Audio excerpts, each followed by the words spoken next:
नमस्कार मित्रहरू, म चाहिँ आज मल राख्ने यहाँ खाडल बनाउँदै छु। यो मल राख्दा राख्दै तपाईहरुसँग एउटा छोटो अनुरोध गर्न मन पनि लाग्यो। मैले अस्ति पनि एउटा भिडियो चाहिँ मैले घाँस बोक्दै गर्दा गरेको बनाएको थिएँ। तपाईहरुलाई सबैलाई हामीले यसपटक भोट चाहिँ माटोमा दिनुपर्छ है भनेको थिएँ। अनि यो पनि त्योसँगै जोडेको भिडियो बनाउँछु आज पनि म। यहाँ चाहिँ मलाई यो मल राख्ने ठाउँ बनाउँदै चाहिँ अलिकति यो श्रम अनि संस्कृति अनि माटो चिन्ह भएको पार्टीको अलिकति याद आयो। त्यही भएर अलिकति मैले बुझे अनुसार व्याख्या विश्लेषण गर्न मन लाग्यो। त्यही भएर काम गर्दै यहाँ बनाउँ भने थोरै भिडियो बनाउँ भनेर। यो श्रम र संस्कृति भनेको चाहिँ एउटा प्रविधि अनि प्रकृति अनि संस्कृतिमा एकदमै विश्वास गर्ने पार्टी हो। यो भनेको चाहिँ एउटा के भने जस्तै प्रविधि भनेको चाहिँ जस्तै सानोतिनो कुरा पनि पर्यो क्या। यो अलिकति पहिले हाम्रो बाजे बाउको पालोमा मललाई बाहिर जताततै फ्याँक्ने चलन थियो, थन्काउने चलन छैन। अब हाम्रो युगमा आइसकेपछि चाहिँ हामीले यसरी खाल्डोमा एउटा प्रविधिको प्रयोग गरेर राख्छौँ भने यसलाई चाहिँ प्रविधि भन्न सकिन्छ। र यस अन्तर्गत चाहिँ के पर्छन् भन्दाखेरि यो मल चाहिँ यसरी राखेपछि चाहिँ तपाईको राम्रोसँग पाक्ने हुन्छ र यसले राम्रो विकास जस्तै बारीमा चाहिने जस्तै खाद्य तत्त्वहरूको लागि राम्रो काम गर्छ। यो माथिको यस्तो टहलायो घामले त्यसको जति पनि नाइट्रेट भन्ने एक प्रकारको ब्याक्टेरिया हुन्छ, त्यसलाई चाहिँ उडाएर लाँदैन। र पानी परे पनि यस्तो भित्र राखेर चाहिँ छातो लगाइसकेपछि पानीले पनि समस्या गर्दैन, पखाल्दैन र राम्रो हुन्छ। र एउटा यो चाहिँ प्रविधि भयो है साथीहरू, थोरै मात्रै भन्छु म।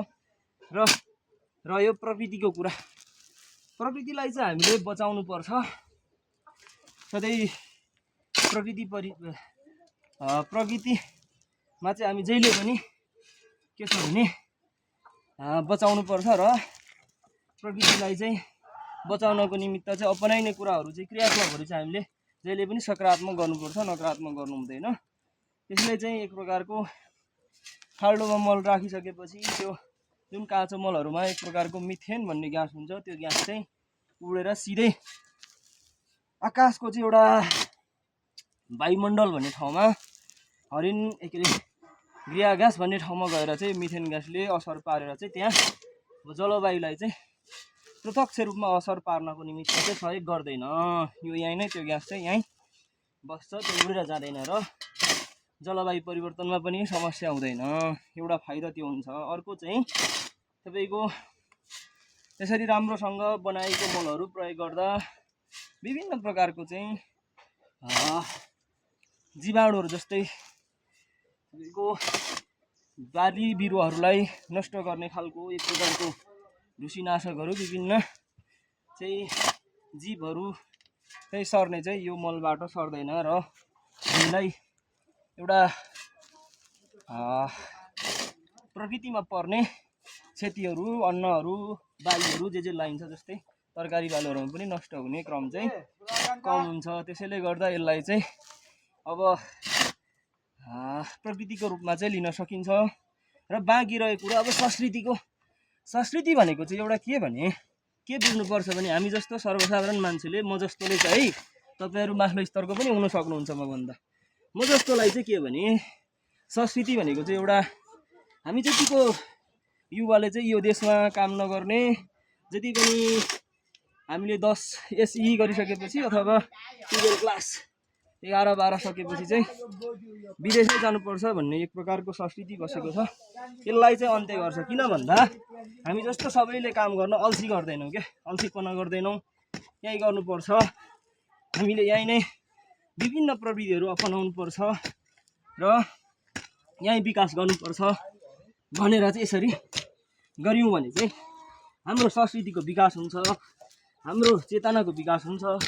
र सबैले यसै गरी गर्यौँ भने हाम्रो नेपालीले पनि यो जुन अहिले ससपाको कुरा आइरहेको छ त्यो कुरालाई मध्यनजर गरेर गर्दाखेरि चाहिँ हाम्रो साँच्चीकै यो देशको पनि विकास हुन्छ, यो ठाउँको पनि विकास हुन्छ है मित्रहरू। मैले जाने बुझेको चाहिँ यो अहिलेको ससपा पार्टीको सिद्धान्त र मैले बुझेसम्मको मेरो विश्लेषण चाहिँ यही नै हो।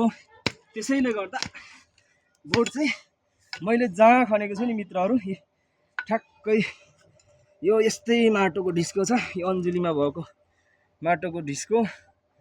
यो माटो चाहिँ त्यो चाहिँ अलिकति कालो देखिएको छ, यो चाहिँ रातो छ, यसमै भोट चाहिँ हाल्नुपर्छ है भन्न चाहन्छु। हस्, धन्यवाद।